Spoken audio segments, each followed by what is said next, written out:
Hi there, I'm Mabel Chan, and this is One in a Billion, part 3 of our special series, True Colors. True Colors is about the color of our character, not our skin, in times of crisis.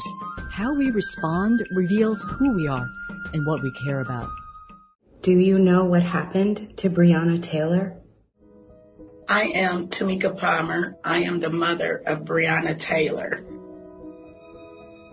3 officers on the Louisville Metro Police Department used a battering ram to knock down her door. They fired 22 times. 8 of those bullets landed in the body of the most essential worker I will ever know. Bree was murdered by the Louisville Metro Police Department, and after they killed her, they asked me if she had any enemies. No, absolutely not. That clip you just heard is produced by a social justice organization, Until Freedom. I came across it as I was preparing to interview my guest today, Serina Gousby. Just like Breonna Taylor, Serina Gousby is an African-American woman in her 20s. They did not know each other. But 3 months after Breonna was killed, Serina wrote a poem dedicated to her.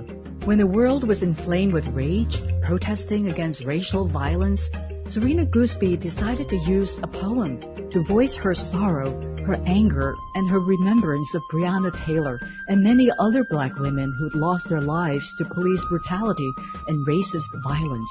I won't let them forget your black skin, your posture, your laughs, your sincerity, the way you care for people, the way you nourish our souls. How dare they take someone so essential? I can't let this go.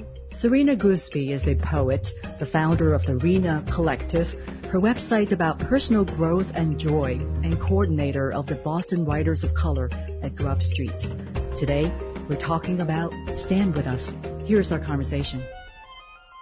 Serina, I want to begin the interview by taking you back to that day in June when you wrote a poem in memory of Breonna Taylor. And many of us have heard in the news that Breonna Taylor, an ER technician, was shot dead in her sleep when police stormed into her apartment in Louisville, Kentucky, on a narcotics raid. And during confrontation between her boyfriend and the police, Breonna was hit 8 times and died. She was 26. What's the poem about? I didn't want to come across this angry, so instead of me kind of addressing all of the injustice, I was like, let me just write a poem to Breonna and also include many other black women lost to police brutality and violence. It'll be easier for me to just write a poem that started off in a very happy tone. Can you read the poem for us? Yeah, I'm happy to read it. So it's called Home. How dare they take us from you? They made you an angel too soon. You still had plans, sis. You still had dreams waiting to be fulfilled. Love still being made. Lessons to learn. A voice that wasn't finished talking. How dare they? I know you're there saying it's all right. We got your loved ones too. They're family now. We can't let this go. No. We see them feeling your absence too soon. We see their eyes overflowing with tears you can't wipe. We see their wounds opened, untouched, wounds you're known to heal. Your way of healing is gone, waiting for justice that seems so far, far away. But we won't stop. Our strength is enough to carry them in your memory. Don't worry about that. Just keep doing what you're doing. Let heaven still see you shine, sis. Shine, sis. Shine, sis. I won't let them forget your black skin, your posture, your laughs, your sincerity, the way you care for people, the way you nourish our souls. How dare they take someone so essential? I can't let this go. I know this pain over and over, over and over, over and over again. But we'll get this right. Your light is helping. Keep shining. I'll make them stare at the sun. How is it possible for you to have that sort of connection with her as if you were her sister? She could have been me.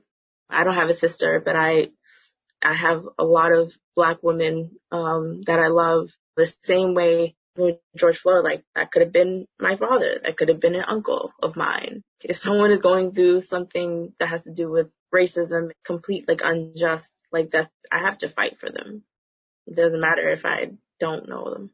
Your poem is really a celebration of her life. Did you resonate with any aspects of her life?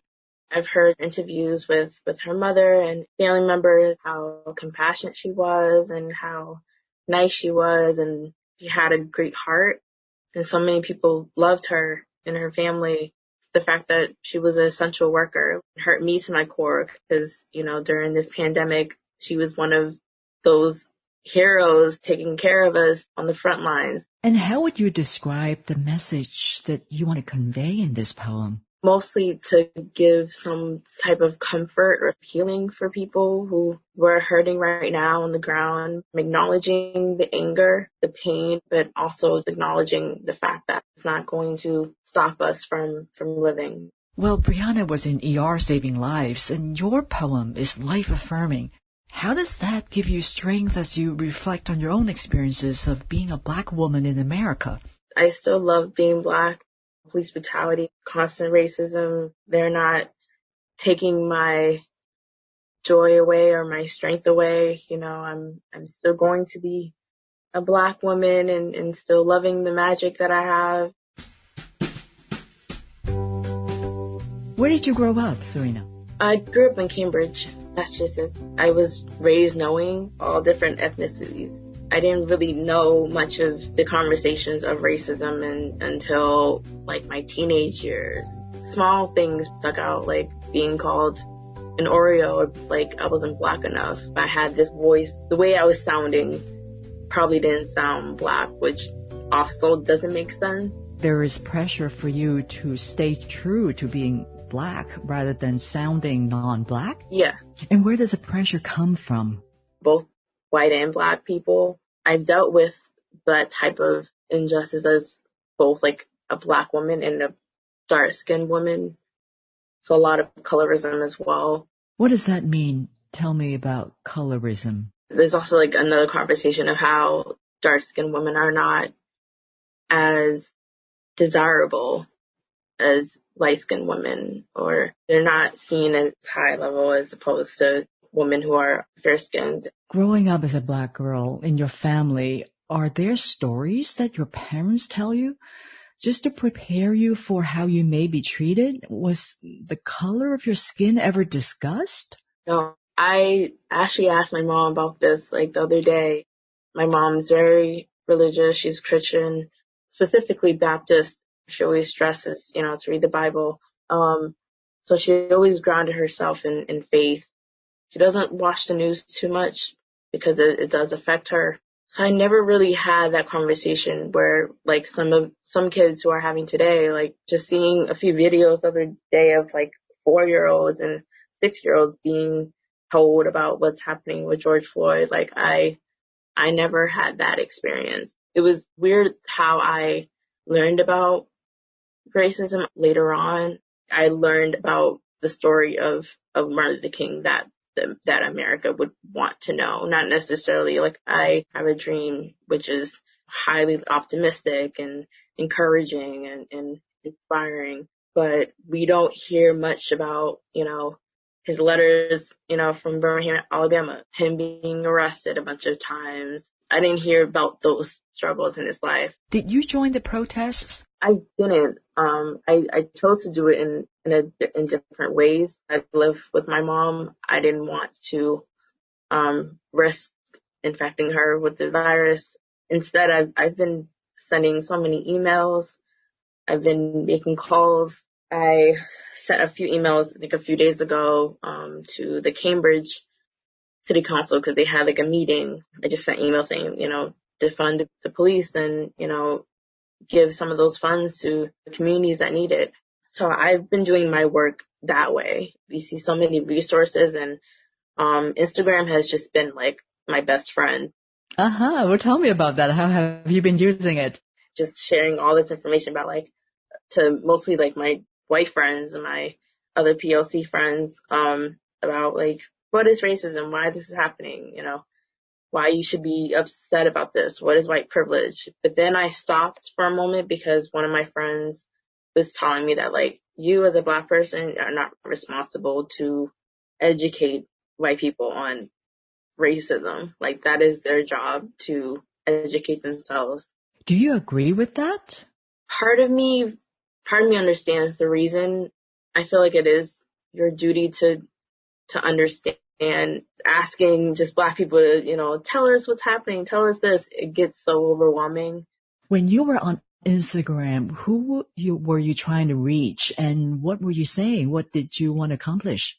Yeah, I was trying to reach non-Black friends and family about why it's important to learn about white privilege, systematic racism, the history of police brutality, and how many lives have been lost because of that. I love music, and I love Black music, and June is Black Music Month. So I've been just sharing music and sharing posts on Black culture on my page all the time. Well, I still want to pry a little bit deeper into your experience growing up. Your mother has her strong faith, and she helps you with affirming your worth. So is it right to say that you found your self-worth through faith? Is that the source of your hope? Yeah, I would say that. Whenever I'm going through something, I pray. And then even if something great happens, I pray. That's always been instilled in me. Well, tell me, Serina, growing up in Cambridge and then going to school, college in Boston, are you able to mix and mingle with many different types of minority women and men as friends, like Asian or Hispanic? Tell me more about that. Yeah, when I went to college, I think I had somewhat of a culture shock because it's a predominantly white college. But in college, at most times I was either like the only Black woman that took a while for me to feel comfortable with. And how are you treated then? Were you conscious of your difference? I was definitely more afraid to make connections. I never really saw that many white people be with other Black people. Well, tell me about it. So they're white. What is it about that makes you feel scared or intimidated? I've also learned that Boston has somewhat of a racist background. Do you mean racial tension in Boston that you heard on the news? I would always hear South Boston being kind of a racist section, how housing is set up or how the cities are set up. It seems like Dorchester, Blue Hill Ave, Roxbury. I always noticed there's a difference. You see like downtown, you see it nice and beautiful. And then when you see these neighborhoods and I always wondered, are they getting enough funding? You're describing certain areas of Boston that are run down? Not run down, but they're predominantly Black neighborhoods and people of color neighborhoods. Growing up, I remember those conversations, this negative connotation towards these neighborhoods. Because you hear a lot of crime is happening in the news, there's always this assumption that, because it's majority Black people in these neighborhoods, it must be bad. And who is painting them in a bad light? Are you describing mainstream media? Is it a white narrative that those are the bad areas? I would say the media, definitely. Like television, radio? Television. You never really hear about the good stories that come out of there. Well, let me ask you, since you studied creative writing, you're a poet, you're an author, you have your website, Serina Collective, how are you creating your voice? I am very curious about your creative process. I always write how I feel in the moment. After college, I graduated from Suffolk in 2016, and I was really struggling on what to do next. Poetry was kind of my start to finding my voice. I need a platform to write.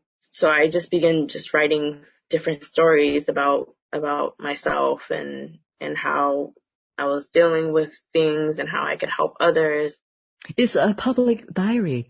One of the first posts I wrote was a poem for my father, because I felt like unless I talk about this particular issue first, and a poem was easier to navigate that without feeling like I'm disrespecting him in any way. So I started with that, and gradually, and then the next post was about my natural hair and my journey with that and how I learned to love myself through that. So with every post, I've just been grabbing different experiences. Music is a very big part of my life. Who do you love? I love Prince, Ari Lennox. He is an artist through J. Cole, who's another one of my favorite hip-hop artists. She's his artist, and she makes beautiful R&B music. I grew up on Michael Jackson, my top person of all time. I do want to wrap the interview by bringing you back. I want to ask you about Breonna. In the thick of all the protests, right, nationwide and worldwide, the focus has been so much on George Floyd because of the video, right, that we saw. Why did you choose to focus on Breonna? I just honestly felt that she wasn't getting enough attention, because I feel like we have a different type of pain. Like, the world suffered this different type of pain because it was filmed on camera of his death. Whereas Breonna, we didn't see it. We only kind of read it, and it seems like it's easier to read and glance away. But, you know, for a video, it's hard to do that. Right? You felt that she was overlooked. Yeah. And her death happened in March, and we were just now really hearing about it between May and June. And I feel like that happens with a lot of Black women who've dealt with police brutality and violence. A lot of them are overlooked in many ways and are not fought for as strongly as Trayvon Martin was, as Ahmaud Arbery was, as Eric Garner was. This is also not to say Black men don't deserve that attention. I just want that same attention for Black women too. Right. You want equal treatment. How would you describe your role right now, Serina, in this turning point of our country's history in terms of Black Lives Matter campaign? What do you see your role as, and how can we, as non-Black, stand with you? My role right now is just to look out for other people we probably don't know, figure out ways to spread their names and figure out how we can help their cases, and also reminding others to take care of themselves, because this is a lot for someone mentally. Well, you know, if there's anything that caught my eye among many slogans and chants, there is one placard that I remember. I just want to live. Have you seen that? Tell me about it. Yeah, it's such a simple thing.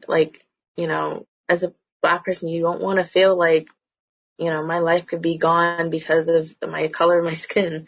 You don't want this to keep happening. Why is there so much hatred because of my Blackness? I constantly ask that question, and I understand there's so many layers to that answer, because it's been happening for a while. They put it so simple and so strongly, we just want to live our lives just like you are. You don't have to worry about police brutality based on your skin. You don't have to worry about your children getting bullied or getting ostracized because of their skin. So I'm hoping that this moment is really changing people's perspective. We've been constantly spreading this message. Black Lives Matter. We need white people. We need non-Black people to stand with us. Thank you, Serina. We're standing with you. In our next episode of True Colors, my patient lost his pulse. A nurse jumped in to do CPR. A physician placed a breathing tube in his trachea. I was the team leader. My team had done this hundreds of times.